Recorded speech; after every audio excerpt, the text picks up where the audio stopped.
Hey guys, thanks for watching. This is my first video in English.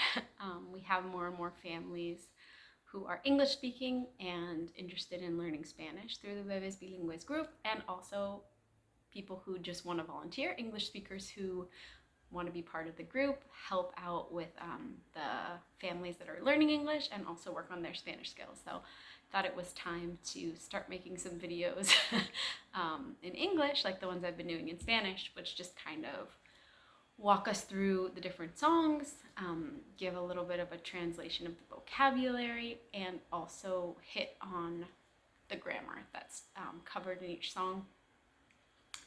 Now, if you've never studied Spanish before and you're kind of starting from zero, I'm going to touch on a lot of things that you maybe have never heard of, and that's fine.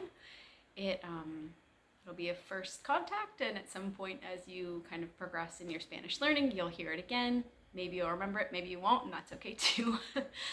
It's a process. I'm going to try to keep these videos pretty brief for those of us who do have small children and don't have a lot of time for language learning.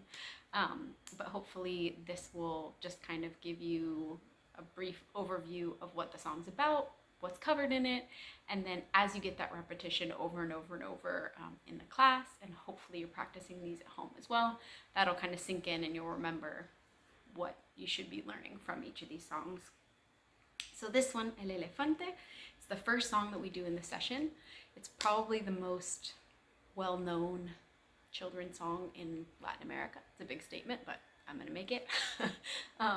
So it's something that most of our families feel super comfortable with, which is why I start out with it, just to kind of get in the groove of singing in public for people who might not feel so comfortable with that. It starts off, un elefante se columpiaba. So one elephant swung in the past tense. And a lot of Spanish students of mine, Spanish learning students, have asked me about that one. Why is it un elefante and not uno elefante, if one in Spanish is uno?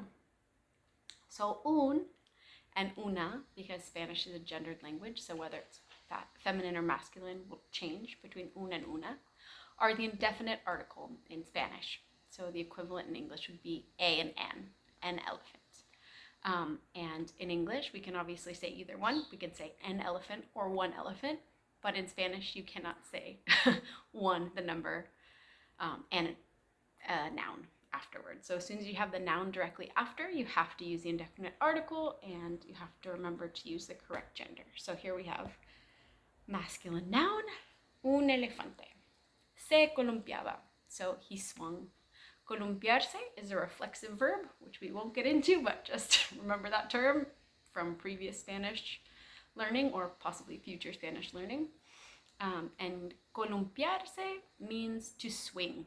So that's a verb that I probably wouldn't teach in a beginning Spanish class, but for us it's actually quite applicable since we're in a park, and columpio means swing, like a swing set. So might actually be more useful vocabulary in our setting, and I strongly believe in only teaching vocabulary that's useful as a general rule for language learning. So we have un elefante se columpiaba sobre is on top of, la tela is fabric, but telaraña is a spider web. So, sobre la tela de una araña, como veía que resistía, since he saw that it resisted, fue a llamar otro elefante. He went to call another elephant. And for every number, it repeats. Now you don't have to worry about the article. We're just going to have the number. Great practice for beginning language learners to get that number repetition as well. And the only thing that changes in the lyrics is that on the first page, because it's one singular elephant, se columpiaba, fue a llamar otro elefante. So we have the conjugation in Spanish. The conjugation of the verb changes depending on the subject. So as soon as we have multiple elephants, we're going to change from columpiaba to columpiabaN, and from fue a llamar a otro elefante to fueron a llamar a otro elefante. But aside from that, everything else is going to stay the same. So, dos elefantes se columpiaban sobre la tela de una araña. Como veían que resistía, fueron a llamar a otro elefante.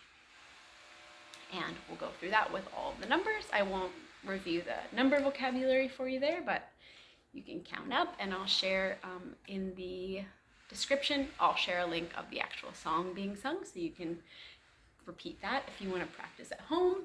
And then what friends have told me is that this song actually never ends. It's infinite amounts of elephants added on. So that's another reason why we use this book to guide us, aside from the fact that the chaos of many children running around distracts me and makes me lose track of what number we're on.